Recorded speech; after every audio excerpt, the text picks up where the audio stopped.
नमस्कार एवरीवन, स्वागत है एक और क्लास में। तीन तरह के ट्रेडर होते हैं, ठीक है, जो मार्केट को चलाते हैं। कौन कौन होते हैं, समझ लेते हैं उसको।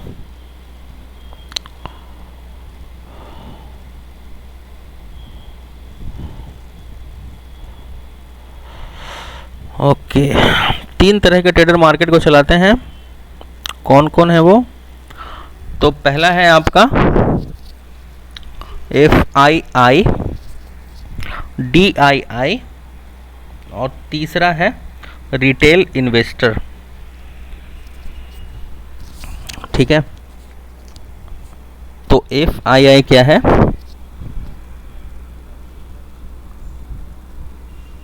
FII और बाद में S लगा दिया तो क्या हो गया? FII है ना। और दूसरा कौन है? DII और DIIs है ना।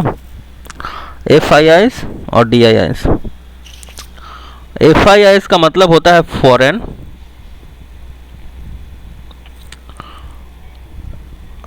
Institutional investor, foreign institutional investor. और दूसरा है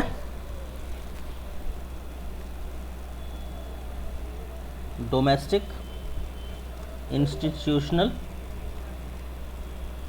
इन्वेस्टर। दो तरह के ट्रेडर तो ये हो गए जो कि इंस्टीट्यूशनल इन्वेस्टर्स हैं, राइट। और तीसरे आते हैं कौन? रिटेल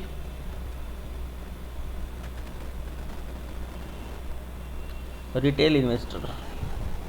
ये हम लोग हैं। और ये कौन है? फॉरेन इंस्टीट्यूशनल इन्वेस्टर और डोमेस्टिक इंस्टीट्यूशनल इन्वेस्टर। इंस्टीट्यूशन का मतलब क्या होता है कि वो एक संस्था है। विश्वकर्मा जी, आवाज़ आ रही है ना?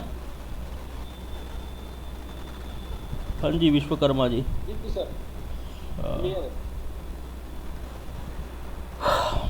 ओके, फॉरेन इंस्टीट्यूशनल इन्वेस्टर और डोमेस्टिक इंस्टीट्यूशनल इन्वेस्टर। फॉरेन मतलब विदेशी, इन्वेस्टर मतलब निवेशक, और इंस्टीट्यूशन मतलब संस्था। डोमेस्टिक मतलब घरेलू, इन्वेस्टर मतलब निवेशक, और इंस्टीट्यूशन मतलब संस्था। मतलब ये कोई इंडिविजुअल नहीं है। FIs और DIs कुछ इंडिविजुअल नहीं है, दे आर इंस्टीट्यूशन, है ना। जैसे इनमें बड़े बड़े कंपनीज बड़ा बड़ा स्टॉक उठाते हैं। आप सबको पता ही होगा कि म्यूचुअल फंड में अगर हम पैसा लगाते हैं तो म्यूचुअल फंड के अंदर हम पैसा लगाते हैं तो म्यूचुअल फंड क्या करती है?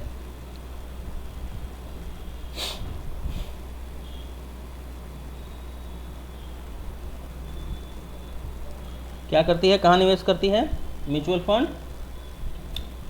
स्टॉक ट्रेडिंग के अंदर, है ना। तो जिस प्रकार से पोर्टफोलियो बिल्डिंग हम लोग कभी सीखने वाले हैं, उसी प्रकार से म्यूचुअल फंड क्या करती है, आपका पैसा भी स्टॉक में ही लगाती है। तो ये जो म्यूचुअल फंड कंपनीज हैं इतने सारे, ये कौन है? They are institutional investor. They are institutional investor. तो अगर इंस्टीट्यूशनल इन्वेस्टर कहीं पे पैसा लगाता है तो वो जो पैसा लगाता है वो ज़्यादा लगाएगा।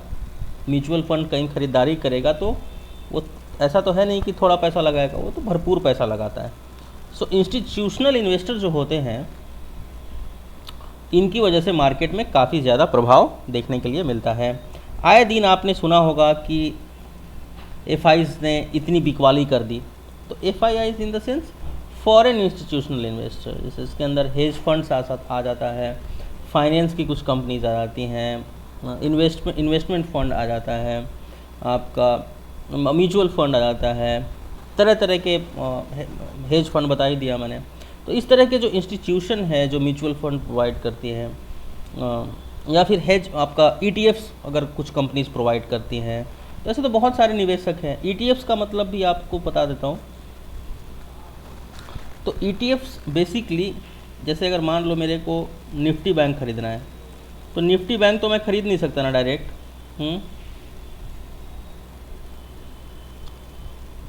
निफ्टी बैंक को आप डायरेक्ट खरीद सकते हो? नहीं खरीद सकते हो। तो आप क्या करते हो, जब आप ईटीएफ खरीदते हो, तो जैसे आपने सुना होगा कि ये निफ्टी बैंक का ईटीएफ है, ये निफ्टी 50 का ईटीएफ है। तो ईटीएफ इन्वेस्टमेंट भी बहुत अच्छा होता है, क्योंकि ईटीएफ में अगर हम निवेश करते हैं तो हमारा जो रिस्क है थोड़ा सा कम होता है और डाइवर्सिफाई हो जाता है हमारा पोर्टफोलियो, है ना। तो इस तरह के जो इंस्टीट्यूशन हो गए, ईटीएफ्स हो गए, म्यूचुअल फंड्स हो गए, हेज फंड्स हो गए, उनको हम इंस्टीट्यूशन कहते हैं। इसका इसीलिए आपने आए दिन सुना होगा कि एफआईज ने बिकवाली कर दी। तो एफआईआईज ने बिकवाली कर दी मतलब मोटा माल काटा है। क्या समझे? एफआईआईज ने बिकवाली करी मतलब क्या किया? मोटा माल काटा है। क्यों? क्योंकि एफआईज और डीआईज का मतलब ही होता है फॉरेन इंस्टीट्यूशनल इन्वेस्टर और domestic institutional investor. Retail trader से ज़्यादा फर्क नहीं पड़ता मार्केट को, क्योंकि एक तरह से फ़र्क पड़ता है, लेकिन ये बटे हुए रहते हैं रिटेल ट्रेडर्स। और जब एफआईज शॉर्ट करते हैं या फिर एफआईज माल काटते हैं, लॉन्ग अनवाइंडिंग करते हैं, तो बड़ा मोटा होता है। इसीलिए अगर आप देखोगे, यहाँ ध्यान से देखोगे अगर इस जोन पे, तो मोटा माल काटा है तो कितना फॉल किया देखो। तो इतना शेयर अगर बेचा जाएगा जो होल्ड करके चल रहा है एफआईज, और देखा आपने कैसे कितना वोलेटाइल निफ्टी में लेके गया एकदम ऊपर, और जाने के बाद सडन काटना शुरू किया। मैंने वहाँ पे बेरिश ट्रेड किया था ना, किया था, लेकिन होल्ड बहुत देर तक मैंने नहीं किया था। 1 मिनट टाइम फ्रेम मैंने इसमें ट्रेड किया भी था। यहाँ पर ट्रेड करने का रीज़न वीडियो में बताया होगा, देख लेना। तो लास्ट मोमेंट में क्या हुआ, एफआईज ने ज़ोरदार सेलिंग करी, मतलब माल काटा तो गिर गया। ये देखो कितना ज़बरदस्त माल काटा है। यहाँ से ऊपर ले गया, ऊपर जा रहा है। वो तो बोले बेटा भाव बढ़ाओ, हम आपको बताएंगे। यहाँ पे रिटेलर्स ने अच्छा भाव बढ़ाया और एकदम से ऊपर से काटना शुरू किया माल, और पूरा काट दिया। There are so many possibilities कि क्यों माल काटा गया और नहीं काटा गया, उसके ऊपर ऑलरेडी चर्चा करेंगे। लेकिन बेसिकली जानने के लिए आपको मैंने बताया था कि बायर्स का क्या रोल होना चाहिए। तो ये है इंस्टीट्यूशनल इन्वेस्टर जब इंटर करते हैं, या फिर नेगेटिव साइड या फिर पॉजिटिव साइड, तो उनका ये इम्पैक्ट आने के लिए पड़ता है। मैं अक्सर आपसे कहता रहता हूँ कि जो शॉर्ट कवर आता है, बायर्स की ये पूरी जिम्मेदारी है कि उसको ऊपर लेके जाए। और आज का दिन अगर आप देखोगे तो बायर्स ने बहुत, देखो इतना अच्छा प्ले किया है। और मेरे को पहले से ही, देखो ये सब चीज़ें ना जब बहुत एक्सपीरियंस करोगे ना तब आएगा। क्या है, ज़रा सा इसका पीछे साइकोलॉजी समझना। देखो मार्केट कहाँ था, ये देखो यहाँ मार्केट था, तो डेफिनेटली 36,750 का पुट, मतलब इसको ये भी शॉर्ट हुआ होगा और ऊपर का भी जोन शॉर्ट हुआ होगा। और इतना अगर नीचे चला जाएगा, दैट मीन्स कि जो स्ट्रॉन्ग लीडर्स हैं, स्मार्ट प्लेयर्स हैं, वो बहुत कोशिश करेंगे कि वापस लेके चलो भाई, लॉस बहुत है। तो ये बेसिकली क्या किया, जो वीक हैंड हैं उनको मार्केट से बाहर फेंक दिया उठा के, और नीचे से पुट शॉर्ट करते हुए और ऊपर की तरफ एग्जैक्टली वहीं पे प्रॉफिट में अपना माल काट लिया आज एक्सपायरी के दिन। तो ये सब चीज़ें धीरे धीरे आपको भी समझ में आने लग जाएंगे कि कैसे इनका माइंडसेट काम करता है। 2 पॉसिबिलिटी थी आज, बीच में बिल्कुल पॉसिबिलिटी नहीं था कि यहाँ आएगा एक्सपायरी। मैं इसके लिए बोलता हूँ क्यों पॉसिबिलिटी नहीं था, कि मार्केट इतना ब्रेक किया। 2 पॉसिबिलिटी थी, या तो फिर मार्केट 250 और 500 के नीचे क्लोज करता, जिसकी संभावना बन नहीं रही थी, क्योंकि ऑप्शन चेन आगे पढ़ाऊँगा मैं आपको। तो जब इस तरह का, तो फिर दूसरा कहाँ रास्ता था कि भाई इन दोनों के बीच में एक्सपायर करो, 37,000 और 36,750 के आसपास। एक लड़के ने मेरे को जब यहाँ मार्केट था तो पूछा भी था, सर क्या आप एक्सपेक्ट कर रहे हो। मैंने उसको लिखा था 36,700 प्लस एक्सपेक्ट करो कि मार्केट एक्सपायर करे। आने वाले दिनों में ये सब चीज़ सीखेंगे, तो हम लोगों को भी समझ में आया कि कैसे एफआईज और डीआईज का क्या रोल होता है। दूसरा, ब्लॉक डील्स क्या होते हैं? ब्लॉक डील्स ये सब पढ़ाया नहीं ना पहले, ऐसा ना हो कि मैं रिपीट कर रहा हूँ। हाँ विश्वकर्मा जी, पढ़ाया तो नहीं है ना सब पहले? नहीं सर, नहीं अभी नहीं पढ़ा है सर। तो दूसरा है आपका FIDI, समझ में आ गया। दूसरा क्या है? Block deals. What R block deals? Block deals देखो, हम उस डील को कहते हैं जिसके अंदर 5 लाख शेयर्स और 5 crore value of share price. ठीक है, ब्लॉक डील हम उस डील को कहते हैं जिसके अंदर, एक ब्लॉक डील के अंदर क्या होना चाहिए? 5 लाख शेयर खरीदे जाते हैं एक अलग विंडो से, या फिर 5 करोड़ वैल्यू के शेयर को खरीदा जाएगा। जो भी ज़्यादा होगा उसको आप ले सकते हो। तो इसमें क्या बनेगा? एक ब्लॉक डील। इसकी स्ट्रेटजी भी बता रहा हूँ अभी, पहले देख लो कि ब्लॉक डील्स होता क्या है।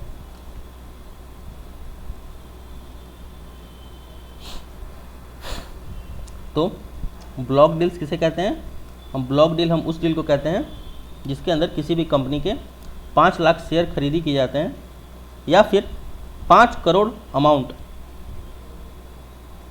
मिनिमम किसी भी अगर स्टॉक में निवेश किया जाता है, खरीदा जाता है स्टॉक को, तो उसको हम एक ब्लॉक डील बोलेंगे। अच्छा, अब इसकी स्ट्रेटजी क्या है? सपोज करते हैं कि HDFC बैंक है, या फिर कोई भी बैंक, SBI है, कोई स्टॉक है। अगर इसमें मुझे पता चले कि ब्लॉक डील हुआ है, ठीक है भाई ब्लॉक डील हुआ है HDFC में, फिर थोड़ी देर बाद पता चले एक और ब्लॉक डील हुआ है, फिर थोड़ी देर बाद पता चले एक और ब्लॉक डील हुआ है। इससे क्या पता चल रहा है कि किसी भी स्टॉक के अंदर back to back block deal हो रहा है। इसका मतलब है कि ये स्टॉक ऊपर की तरफ जा सकता है। तो ब्लॉक डील को पकड़ने का क्या तरीका है कि अगर इस तरह से हमें देखने के लिए पता चलता है किसी भी स्टॉक में कि मल्टीपल ब्लॉक डील्स हो रहे हैं, तो हम चले जाएंगे इसके चार्ट में, चार्ट को देखेंगे प्राइस एक्शन के साथ। ठीक है, कि ब्लॉक डील प्राइस एक्शन को सपोर्ट कर रहा है कि नहीं कर रहा है। डेफिनेटली जब multiple back to back block deals हो रहे होंगे तो आप देखोगे कि सपोर्ट से वो ब्रेकआउट दे रहा होगा। तो इससे हम क्या कर सकते हैं, स्टॉक को थोड़ा सा पहचानने में मदद मिलती है कि स्टॉक किस तरफ पॉजिटिविटी या फिर नेगेटिविटी को क्या दिखा रहा है। दूसरी बात यह है कि मुझे पता चलता है कि टाटा मोटर्स, TVS, आइशर, इन कंपनियों में ब्लॉक डील हो रहा है। राइट, मैं पढ़ा रहा हूँ तो इसको बहुत अच्छे से पढ़ना और बहुत अच्छे से समझना और बड़ा बैक टेस्ट करना इसको। तो इसका मतलब क्या है कि ऑटो सेक्टर ऊपर जा सकता है ना, सेक्टर वाइज ना, कि एक ही सेक्टर के अंदर मल्टीपल अलग अलग कंपनीज़ के ब्लॉक डील्स हो रहे हैं। मतलब ये जो सेक्टर है इंडिविजुअली, ये सेक्टर जो है ऊपर की तरफ मूव कर सकता है। दैट इज़ ऑफ कि अब समझते हैं, जैसे यहाँ पे HDFC बैंक हो गया, ICICI हो गया, ऊपर से SBIN हो गया। अगर इनके ब्लॉक डील्स हो रहे हैं तो इसका मतलब है कि बैंकिंग सेक्टर ऊपर की तरफ जा सकता है। तो वापस क्या करेंगे, जिस स्टॉक में हमें निवेश करना है, डोंट फॉरगेट प्राइस एक्शन, क्योंकि आप छोटे निवेशक हो, रिट्रेसमेंट में तो आप छोड़ के भाग जाओगे। ठीक है, आ गया समझ में? ये हो गया आपका ब्लॉक डील्स। ठीक है, कहाँ से पता लगाएंगे ब्लॉक डील के बारे में? तो एक सॉफ्टवेयर बताता हूँ, और इस सॉफ्टवेयर का क्या नाम है, यहाँ लिख देता हूँ, एडेल्विस नाम है, ठीक है। इसको प्ले स्टोर से डाउनलोड कर लेना। 3 डॉट बने होंगे लेफ़्ट साइड में, क्लिक कर लेना इसके ऊपर।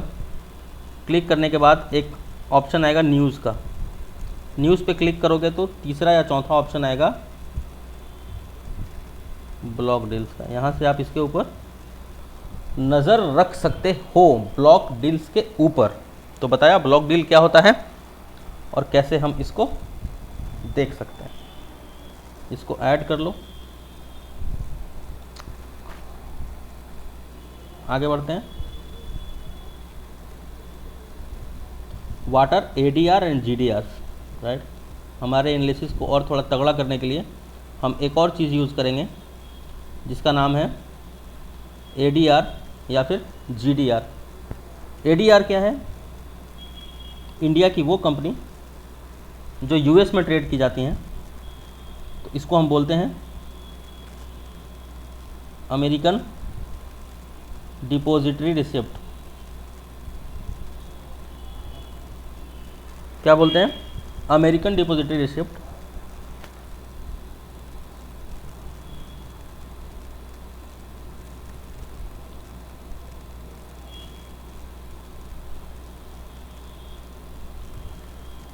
ठीक है। और दूसरा क्या है? GDR।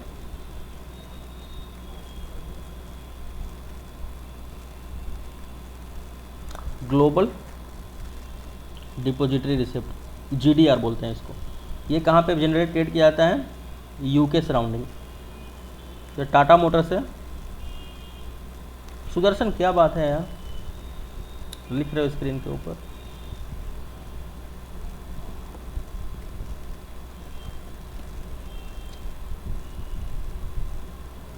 आपने पहले कहाँ सोचा होगा कि इतना पढ़ना पड़ेगा, नहीं। ADR American depository receipt, GDR global depository receipt.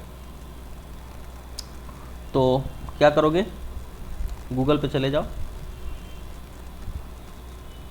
और वहाँ पे सर्च कर सकते हो कि Indian companies listed in ADR and GDR। तो वहाँ से आपको सारा इन्फॉर्मेशन मिल जाएगा। और अगर इस तरह का इन्फॉर्मेशन मिल जाता है, मान लो टाटा मोटर्स आज 5% इसका ADR ऊपर चला गया है, तो आपको पता है कि अगर ADR 5% ऊपर जाता है तो कल क्या करेगा टाटा मोटर्स। जैसे मैंने देखा था, इसको आप कब चेक करोगे? रात में या फिर सुबह सुबह चेक करके ADR GDR से एक और कंफर्मेशन ले सकते हो। जैसे मैं अगर यहाँ पे डालूँ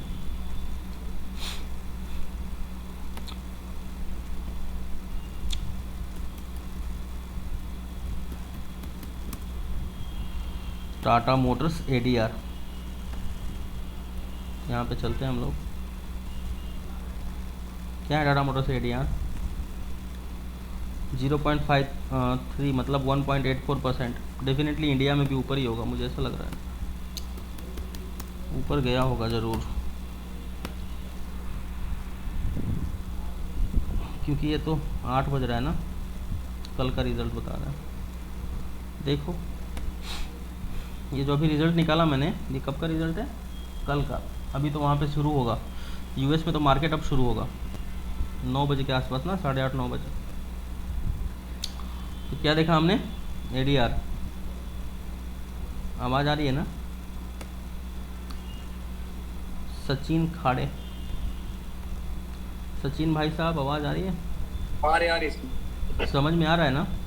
हाँ समझ में आ रहा है। तो क्या देख सकते हैं? टाटा मोटर्स को ऊपर है, तो इसका एक हिंट हम ले सकते हैं। कहाँ से? इसके क्योंकि ये ADR में लिस्टेड है, तो हम एक दिन पहले पता लगा सकते हैं कि चल क्या रहा है टाटा मोटर्स में, क्या सेंटीमेंट है ग्लोबल। तो ग्लोबल सेंटीमेंट क्या है जी? हाई है। अच्छा जी, तो ग्लोबल सेंटीमेंट हाई है, ये गैप भी फिलिंग बहुत चांसेस था। मैंने पहले ही कह दिया था कि जब तक 360 के आसपास टाटा मोटर नहीं आएगा ये ऊपर जा ही नहीं सकता। एक तो इतना ज़्यादा शार्पली बाउंस आया था और ऊपर जाने के बाद कंसोलिडेट कर गया। मुझे पता था कि अब इसको नीचे, इसको टेस्ट, इतना अच्छा स्टॉक है, बिना प्राइस एक्शन किए कहाँ जाएगा। प्राइस एक्शन खुद ही कह रहा है कि भाई यहाँ से ये डायरेक्टली भाग गया है, इसको दोबारा बुलाओ यहाँ और बोलो कि पहले थाना में हाजिरी लगाओ और फिर ऊपर जाना। टेस्ट वेस्ट करोगे कैसे ही निकल जाओगे। आया, टेस्ट किया, ऊपर गया। तो इस कंडीशन में भी क्या करना है, प्राइस एक्शन को नहीं छोड़ना है। किसी भी हाल में प्राइस एक्शन हमें नहीं छोड़ना, ठीक है। तो एडीआर और जीडीआर आपको मैंने बताया, स्वदेश की वो कंपनीज जो बाहर में भी लिस्टेड हैं, बाहर के स्टॉक मार्केट के अंदर, जैसे एडीआर अमेरिका के अंदर और GDR global depository receipt UK वगैरह के अंदर। तो उसके अंदर क्या चल रहा है, तो इसमें आप मल्टीपल स्टॉक को टेस्ट कर सकते हो, एक दिन पहले पता लगा सकते हो या फिर इंडियन मार्केट खुलने से पहले पता लगा सकते हो कि क्या यहाँ पर चल रहा है। तो डायरी में नोट कर लो ये चीज़ भी, ये वाला टर्म्स भी। और प्राइस एक्शन में हम कहाँ तक पहुँचे हैं, कौन बताएगा, शिप्रा त्यागी। प्राइस एक्शन में कहाँ तक पहुँचे हैं मैम हम लोग, शिप्रा त्यागी। हेलो। Yes ma'am. या सर मेरी ना अभी 2 क्लास छूट गई थी, तो कितनी मुझे क्लास? रिपीट करनी है, इसलिए कितनी क्लास छूट मुझे गई अभी है? नहीं पता। लास्ट जो 2 क्लासेस थी वो मेरी छूट गई है। अच्छा ठीक है, कोई बात नहीं। ट्रेड विथ लाइंस पढ़ा दी है मैंने या फिर भी सब बाकी है, भूल रहा हूँ मुझे। मैं अभी आने से पहले मैंने आपका क्लास नहीं चेक किया। सन्नी, पिछले क्लास में क्या पढ़ा था सन्नी जी?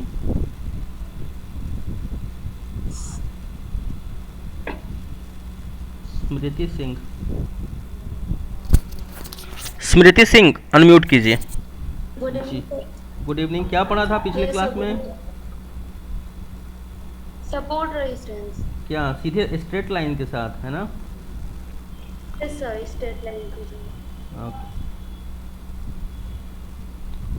आज हम देखेंगे, आज हम लोग क्या करेंगे, आज हम स्ट्रेट लाइन नहीं बल्कि असेंडिंग और डिसेंडिंग लाइन को सपोर्ट एंड रेसिस्टेंस लगाना सीखेंगे। इसी को अगर हम 15 मिनट टाइम फ्रेम में डाल देते हैं ऐसे, तो हमें क्या दिखेगा,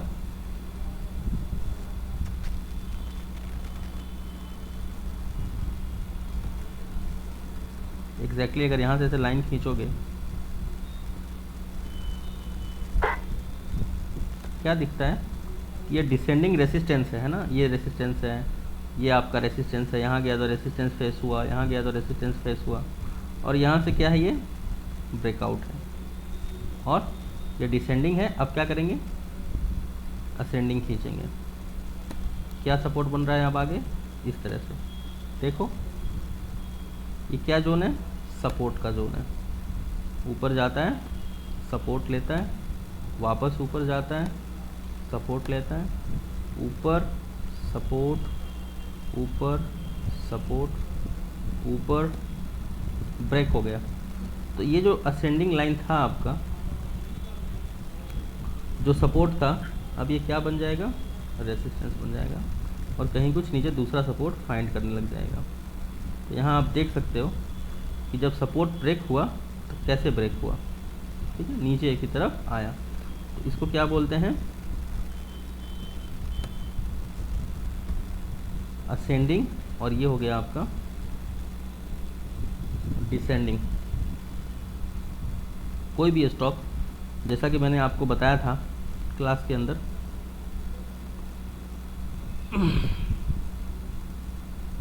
हायर हाइज हायर लोज तो पढ़ा ही दिया है, आप सबको इसके बारे में पता है ना?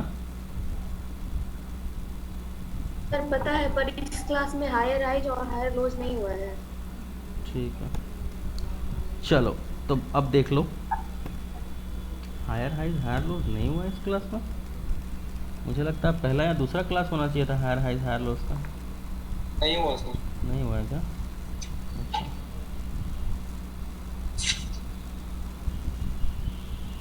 ठीक है।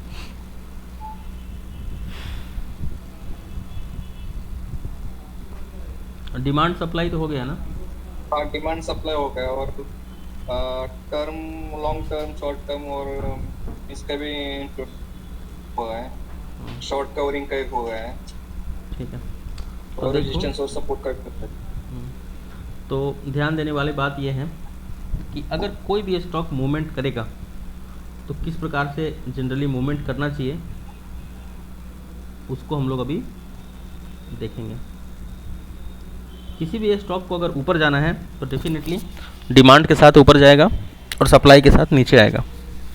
एक चीज़ आप यहाँ पे दिमाग में गांठ बांध लीजिए कि अगर मार्केट ऊपर ले जाना चाहता है तो डेफिनेटली अपने सपोर्ट को टेस्ट करके ही ऊपर जाएगा। आप में से बहुत सारे बिगिनर्स को यहाँ पे ट्रेड करके लॉस हुआ होगा, है ना।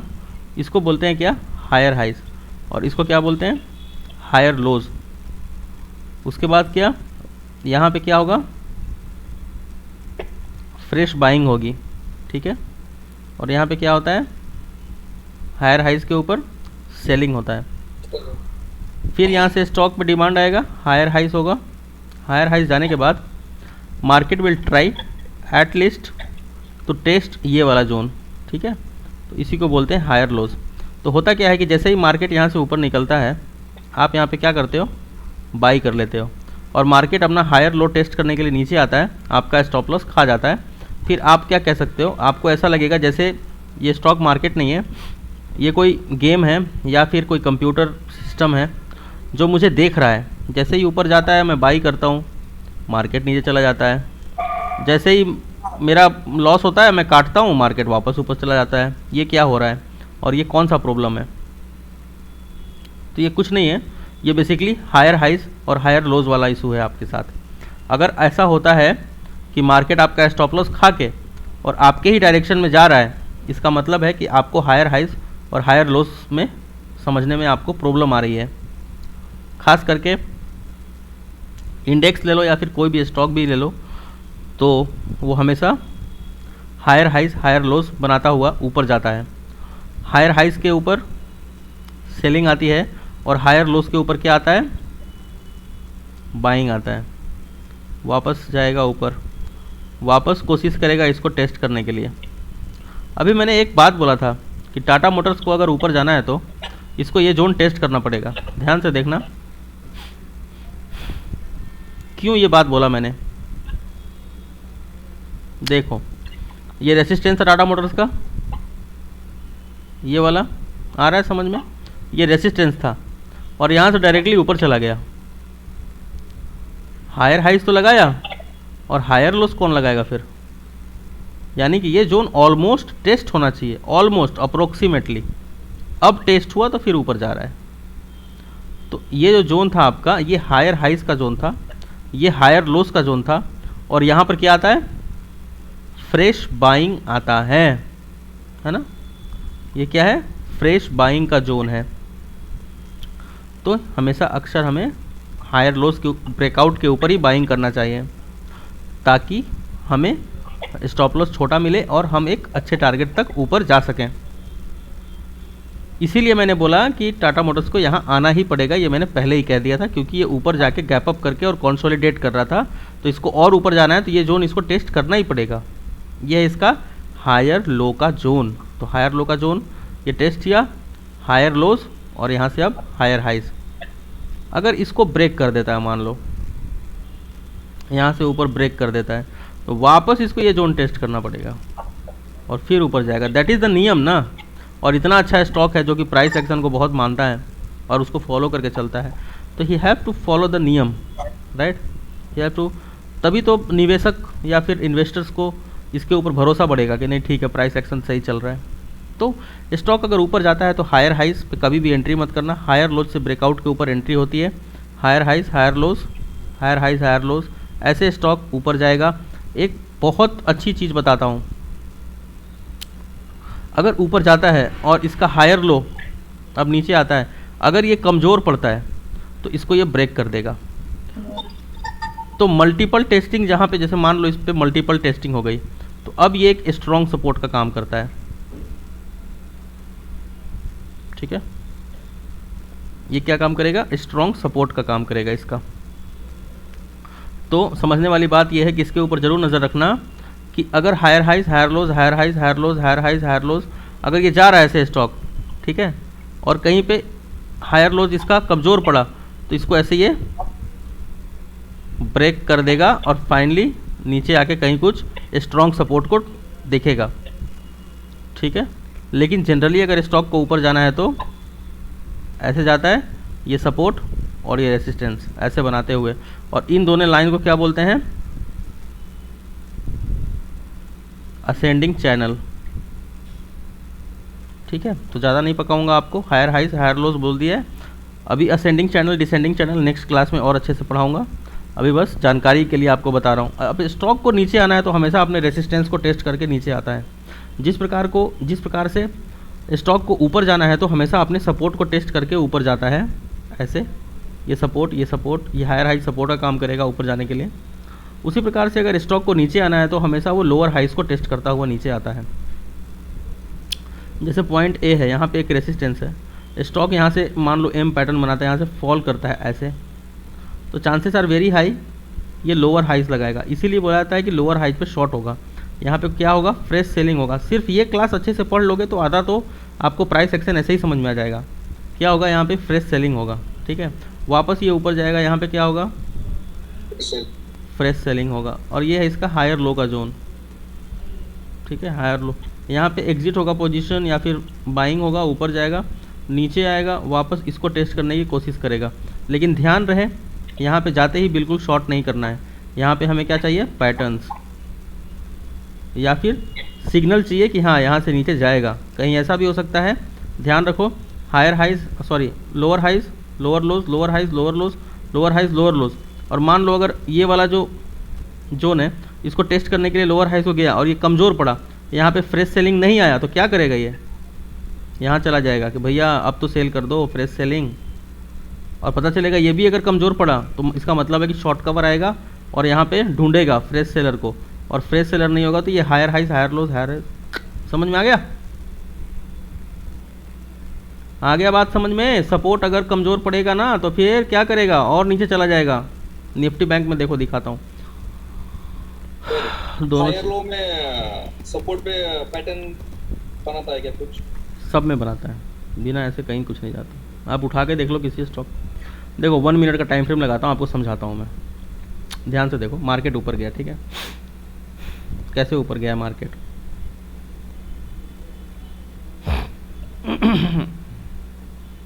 देखो हायर हाइज, यहीं से देखना शुरू करते हैं, higher lows, higher highs higher lows, higher highs, ये वाला टेस्ट करने की कोशिश करेगा, हायर लोज हायर हाइज। अब इसको टेस्ट करना चाहिए ना, देखो टेस्ट किया भी है, ध्यान से देखना, इसीलिए बोला था 5 मिनट का टाइम फ्रेम वाला खूब इंजॉय करो। टेस्ट किया है, देखो ध्यान से देखो, जूम करता हूँ, हायर लोज लगाया है और यहाँ से ऊपर गया भी है, लेकिन इतना दम नहीं था इसमें, इस हायर हाइज में इतना दम नहीं था कि इसको उठा सके। तो क्या किया, ये सीधा नीचे आया है, किसके पास, इसके पास आया है। देखो ध्यान से कि भाई तुम उठा पाओगे, है दम तुम्हारे पास, इतने में माल खरीदोगे। तो कुछ लोगों ने बोला ठीक है खरीदते हैं, लेकिन इतना इनके पास नहीं था पावर कि उठा सकें। ये और नीचे आएगा इसके पास, ध्यान से देखो, इसने बोला कि ठीक है उठा देता हूँ, ऊपर गया, तो जब ऊपर जाएगा तो ये क्या हो जाएगा, ये लोअर हाइज हो जाएगा। फिर ये बोलेंगे कि यार यहाँ हम बेचेंगे, यहाँ से रिजेक्शन आएगा। फिर ऊपर गया, देखो हायर हाइज, वापस इसको टेस्ट कर लिया आके यहाँ नीचे, यहाँ से वापस नहीं उठा कर पाए, यहाँ से वापस इस जोन को टेस्ट कर रहा है। ध्यान से देखो, देख रहे हो ना, ऐसे मूव करता है ये, हायर लोज हायर हाइज, वापस देखो मल्टीपल टेस्टिंग हो रही है, higher lows higher highs higher lows. अब देखो एक जोन को बार बार टेस्टिंग, मतलब ये जोन अब मजबूत हो जाएगा, और या तो फिर बहुत कमज़ोर होगा तो ब्रेक कर जाएगा। हायर हाइज, वापस इसको टेस्ट करेगा। अब आते नहीं आ रहा है, आवाज़ नहीं आ रहा, इंटरनेट में कोई इशू हुआ है क्या?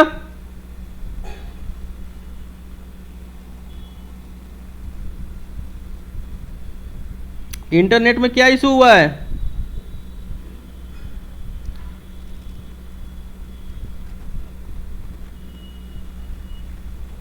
इंटरनेट में क्या इशू हुआ है मुक्ता?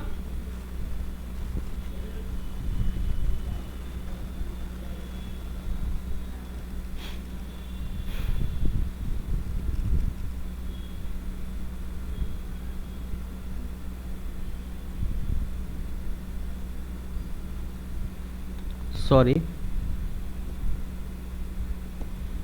कुछ इशू हुआ था इंटरनेट में, शायद कहीं कुछ इंटरनेट में कुछ इशू चल रहा है क्या? तो फिर क्यों कट रहा है यहाँ से? ठीक है, तो क्या कहा मैंने, हायर हाइज लगाया और फिर वापस आके अब देखो इसको टेस्ट कर लिया, इसको बोलेंगे हायर लोज। और फिर यहाँ से देखो, जब भी इसको हायर हाइज को टेस्ट करेगा तो ये रेसिस्टेंस का काम करेगा, यहाँ से रिजेक्शन देगा इसको, वापस ऊपर जाएगा। हाँ फिर से समझे ना, बीच में आवाज कट गई थी आपकी। रिकॉर्डिंग है, टेंशन मत लो।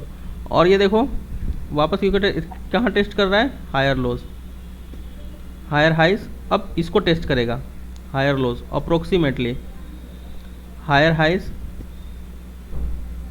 ऑलमोस्ट इसको टेस्ट कर रहा है, हायर लोज जहाँ पे मजबूती आए, हायर हाइज। अब इसको टेस्ट करेगा, हायर लोज। ऐसे कोई भी, अब देखो वापस यहाँ गया तो अब इसको टेस्ट करेगा, हायर लोज। देखा, क्योंकि यहीं पे इसको हायर लोज पे ही बायर मिलेंगे। तो आपको इतना समझ में आ गया कि फ्रेश बायर कहाँ मिलता है, हायर लोज पे। और हायर लोज ब्रेक हो जाता है तो मार्केट नीचे चला जाता है। हायर हाइज जाने के बाद फ्रेश बाइंग होती है हायर लोज पे। उसी प्रकार से अगर फ्रेश सेलिंग होना है तो लोअर हाइज पे सेलिंग होना चाहिए, और वही लोअर हाइज अगर ब्रेक कर जाता है तो इसका मतलब कि और ऊपर चला जाएगा रेसिस्टेंस को टेस्ट करने के लिए। इसको प्रैक्टिस करो और होमवर्क मुझे मोबाइल पे भेजो। 5 मिनट, 1 मिनट, 2 मिनट, 1 डे, ऐसे टाइम फ्रेम लगाओ। मल्टीपल स्टॉक में जो स्टॉक के लिस्ट